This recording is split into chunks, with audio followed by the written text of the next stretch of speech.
Welcome to today's video. Today I'm going to teach you how your thoughts create a self-fulfilling prophecy, whether it's good or whether it's bad. And the ones that are bad, how to change them into a positive self-fulfilling prophecy for your future. Let's dive in. Your mind is this complex web of all of these thoughts, of all of these beliefs, of all of these things that you see and the way that you think about the world.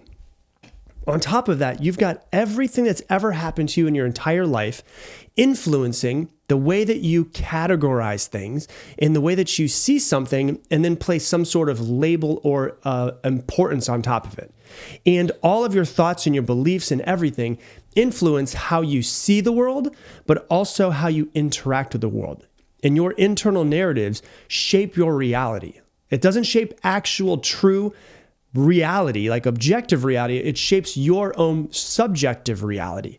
So if you don't realize how you think and how you feel and how you believe, you're going to get these self-fulfilling prophecies where your expectations and your beliefs about yourself, about other people, will directly impact your outcomes in your life, for positive or, for a lot of people, negative. And it actually changes what you see in your reality and the importance that you give of things. And so when you look at a self-fulfilling prophecy, the concept of self-fulfilling prophecy basically is this: when your expectations or your beliefs about a situation cause that situation or outcome that you were expecting to occur. And so it's like, okay, I'm expecting this thing to happen based off of my thoughts, based off of my beliefs, based off of my past. And because that's what I expect, I go into it and it changes my behavior in that situation, which basically makes the outcome I was expecting to happen. And so this was actually sociologist Robert Merton coined this term in 1948. And he described it himself as a false definition of the situation, evoking a new behavior, which causes the original false conception to come true. And so basically a person's perception and expectations make them create a new behavior based off of what they're filtering in the world, which makes their expectations eventually come true. And so if you were listening to an episode I put out a few weeks ago about your reticular activating system, there's a part of your brain that filters an immense amount of information that we receive from our environment and then what we pay attention to.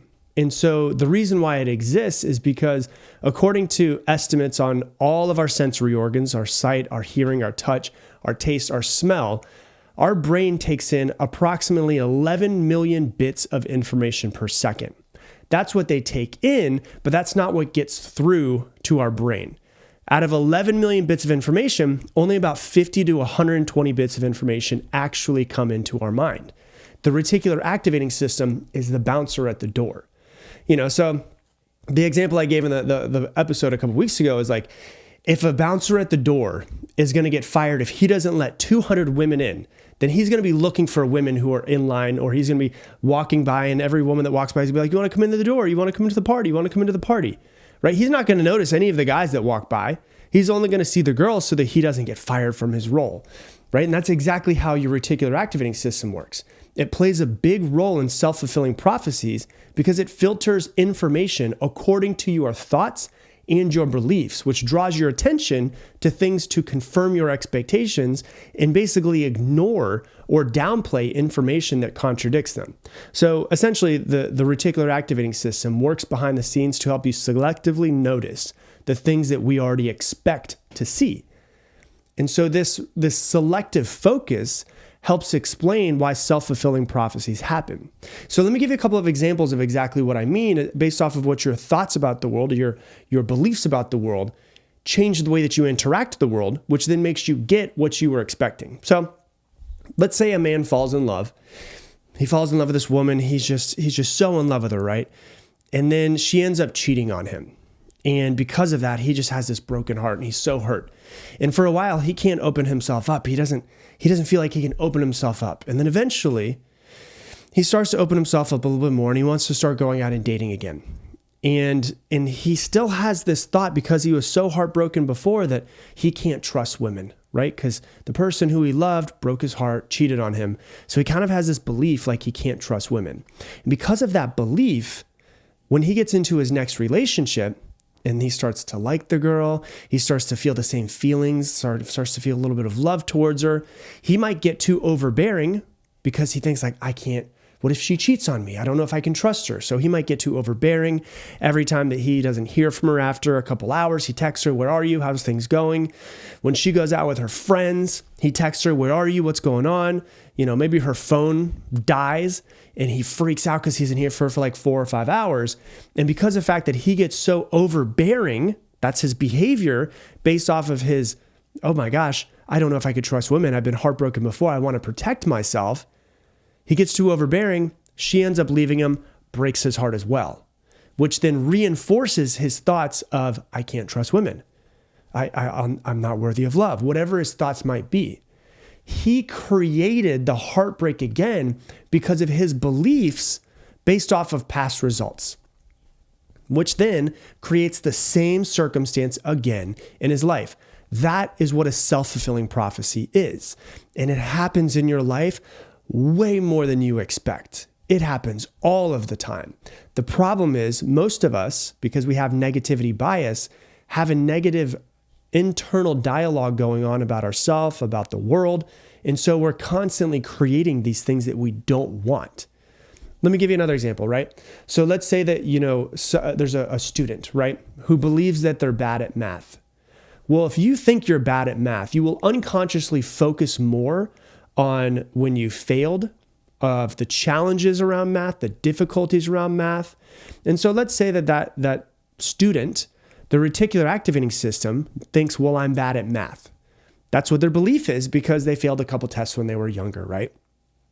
That means that every mistake that they have or struggle is then going to be highlighted, and it's going to reinforce that belief within them that math is difficult. And this constant focus on failures and struggles can cause them to go into math and maybe approach it with hesitation or with anxiety.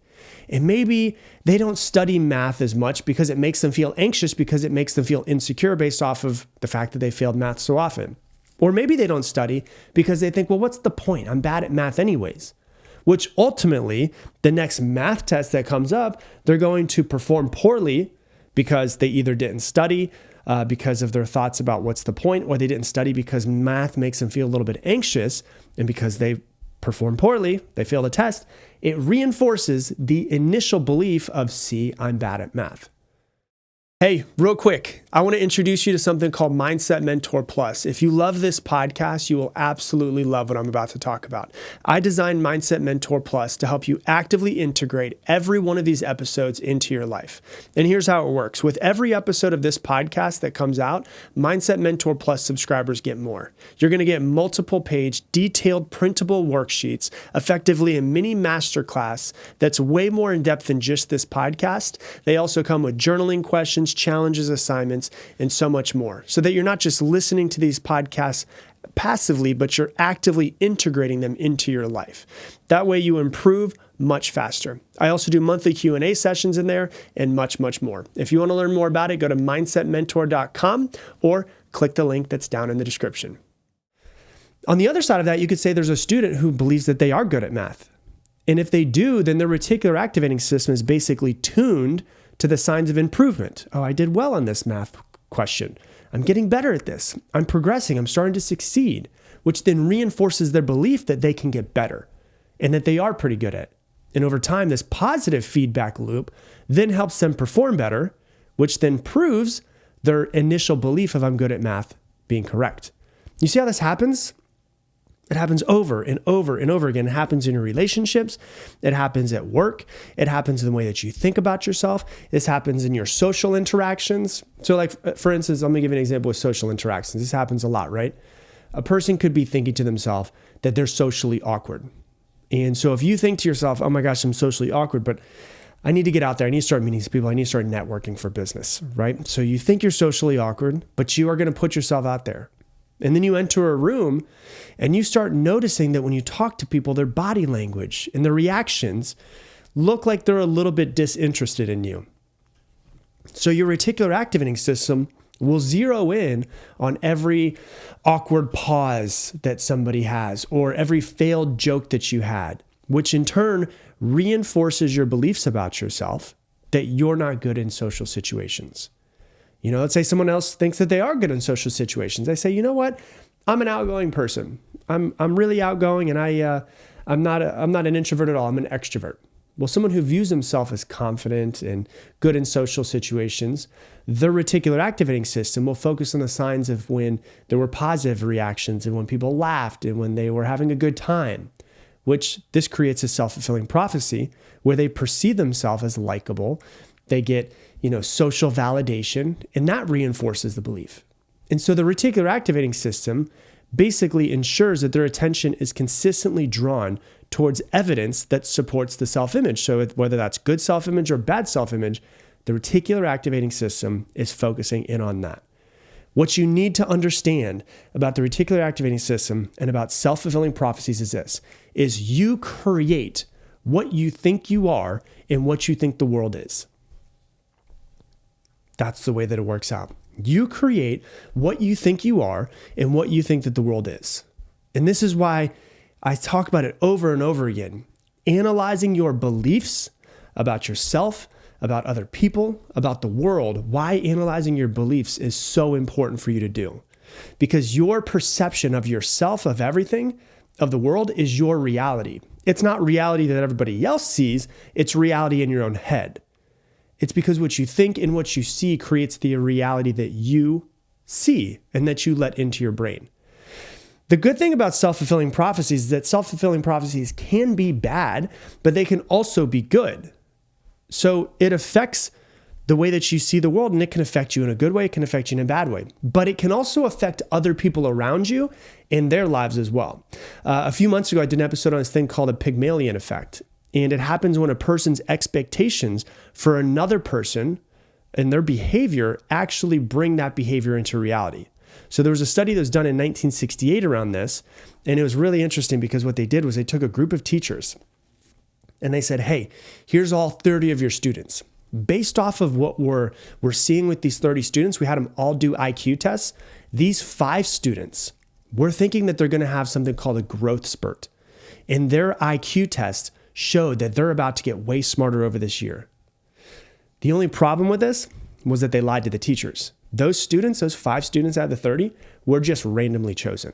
But after a year, those students, those 5 for each of the teachers that they did this with, those students showed more of an increase in their academic performance over the year than all the rest of the 25 other ones. And they did this with teacher after teacher after teacher after teacher. And it did not come from the innate abilities of the child. It came from the teacher's expectations and the teacher's belief in the child. And so the teachers were told that the kids were smarter, and the teachers treated them as such. They put more time into them, they challenged them a little bit more, and those kids had more significant jump in scores than all of the rest of the children. And so what you have to understand is with this, it shows that your thoughts about yourself and your thoughts about the world and other people also affect other people around you. What do you think of your children? What do you think of your spouse? What do you think of your mom, of your dad, of your family? Because you're helping them create their reality as well. Whether it's good or whether it's bad, you're playing a part in it. And so if we're looking at this, we need to really start to figure out, there's some positive sides. There's a positive self-fulfilling prophecy, but there's also negative self-fulfilling prophecies. Most of them tend to be negative based off of people's negativity bias.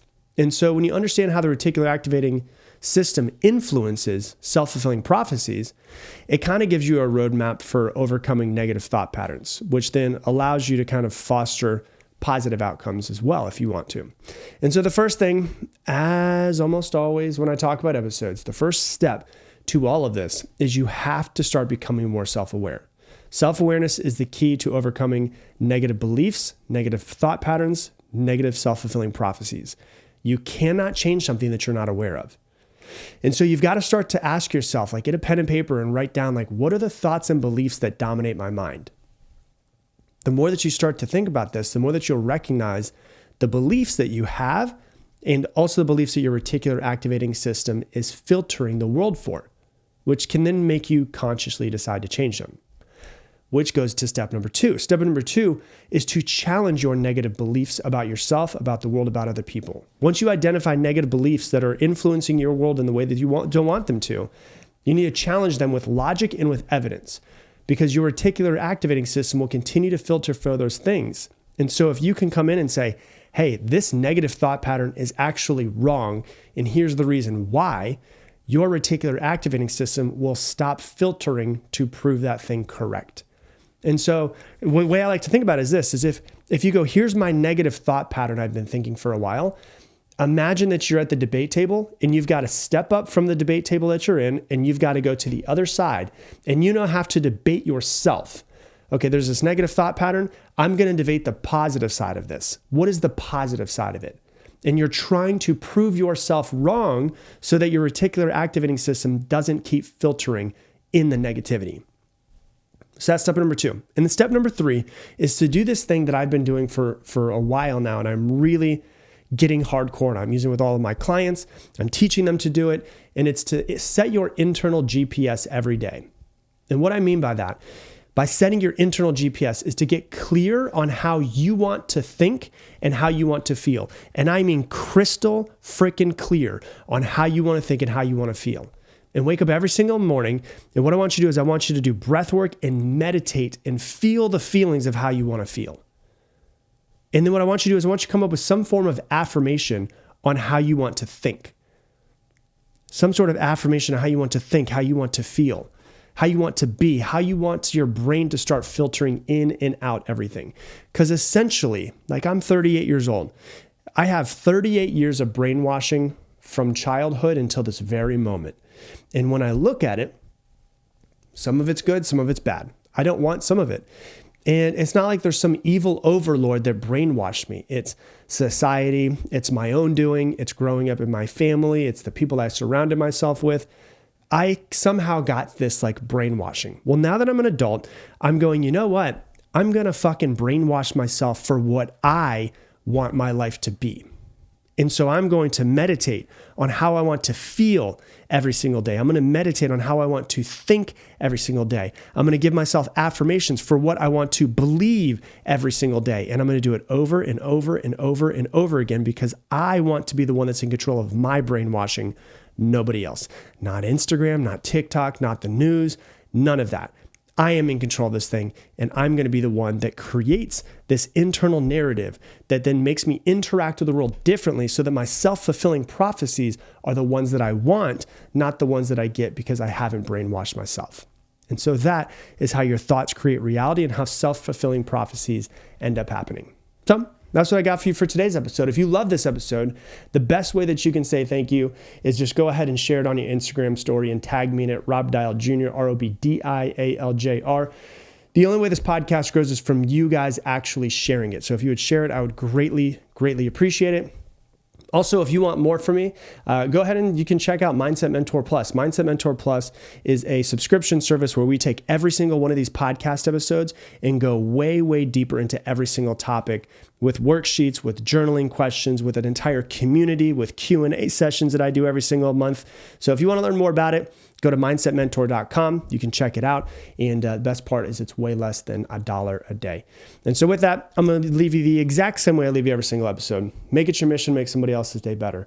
I appreciate you, and I hope that you have an amazing day.